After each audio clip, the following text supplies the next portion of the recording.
Hello, everyone should be having a good day. We are drawing close to the end of the Shmita year and the time at which Shmitas Kesafim occurs. And I wanted to do a little summary. We've actually touched on all of these points, although it hasn't been principal, on those things that the Shmita annuls the debt and those things that it doesn't, with the appropriate practical implications for our time. So the first thing is, it doesn't matter whether it's a oral debt or a written debt incorporated in the shtar or anything else, a debt can be annulled by the Shmita. A store's account, meaning if you have a store where you have a running account, that is not canceled by Shmita, but if he's made it into a loan, it does. What that means in practical sense is when he totals it and says, this is what you owe. So if it happens every month or whenever it happens, from that point on, it would be something that the Shmita would annul that debt. Wages are not annulled.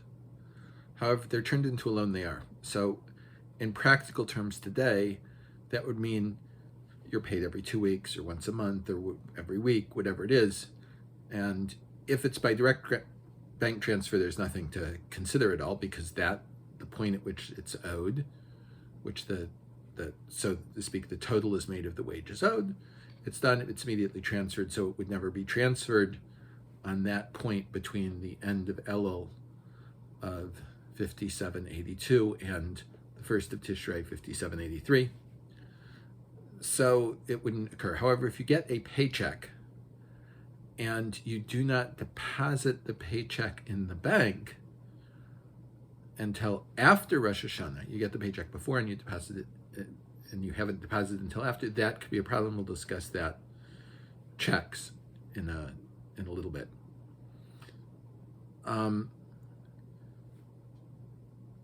Orders of court are not canceled, so to speak, because they're the order of the court. It's sort of like the crucible of Moser Shtar Sav based on someone that gives their debts to the court to collect, that it wouldn't be canceled because it's through the court that it was created. It's not any type of loan, and according to many Rishonim, it's only a loan that's canceled. But in any case, the Mishnah says that any court action isn't canceled. Anything done by any order of the Beis Din isn't canceled.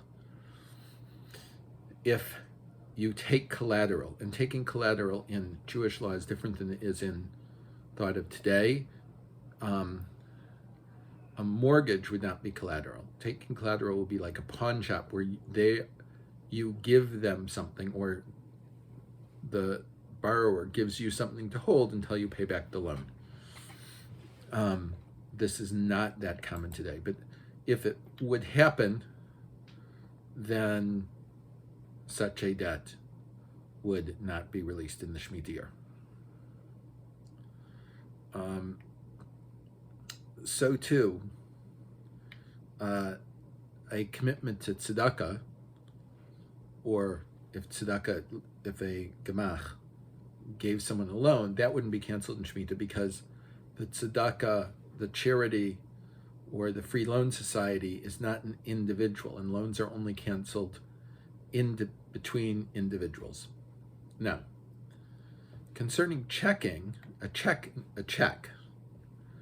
if it's a post-dated check, so it's dated for after Rosh Hashanah of the year following Shmita of Tavshin Pei Gimel, then Shmita doesn't affect it because it's not collectible yet.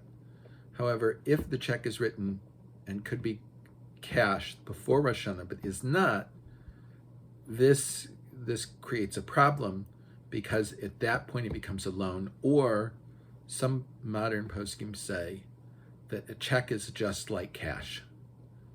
And if it's just like cash, then you could continue to cash the check even though the Shmita has passed.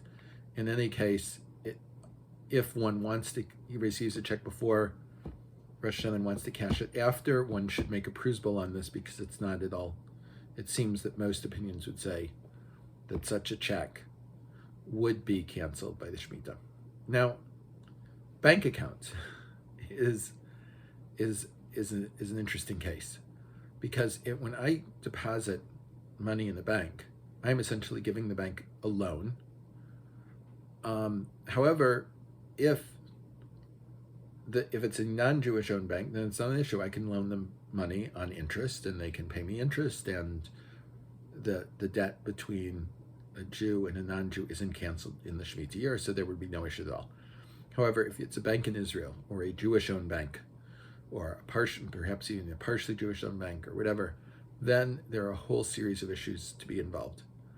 Is an LLC, a limited liability corporation, or a chevra bam in Hebrew, a new piece of existence, or is it simply a partnership that you're loaning the money to?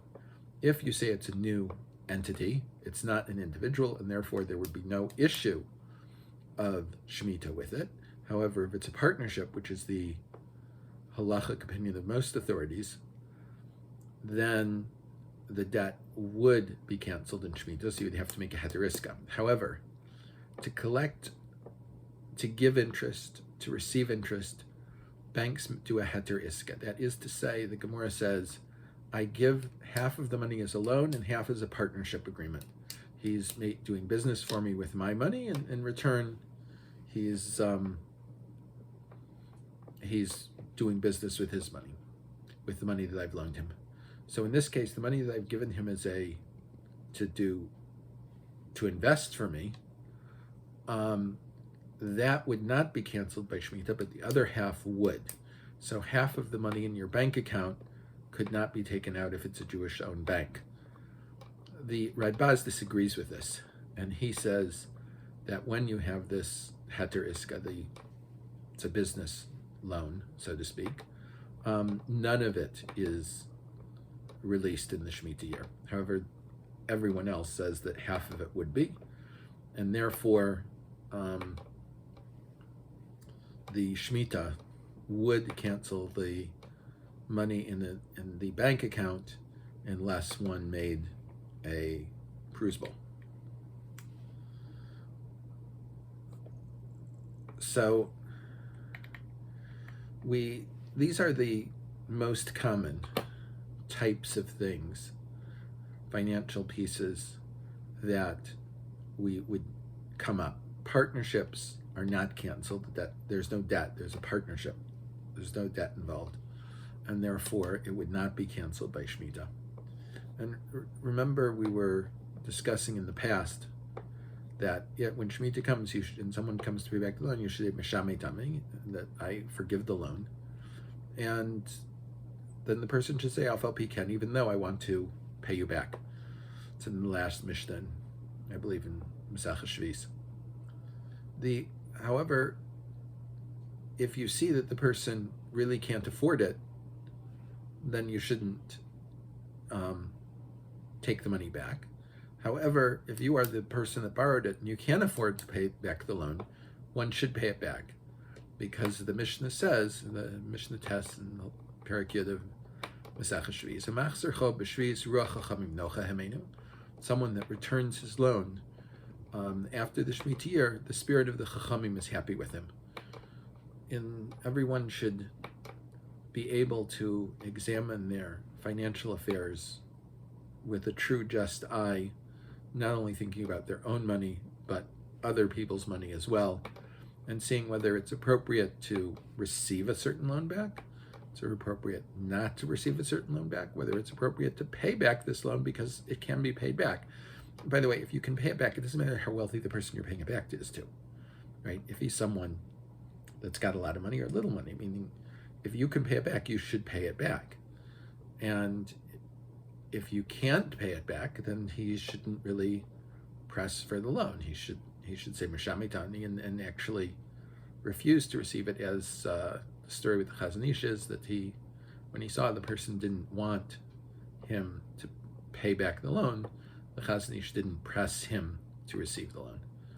Anyway, everyone should have a wonderful financial beginning, at the start of the new Shmita cycle, Haba Aleinu L'Tova, that should come onto us for good.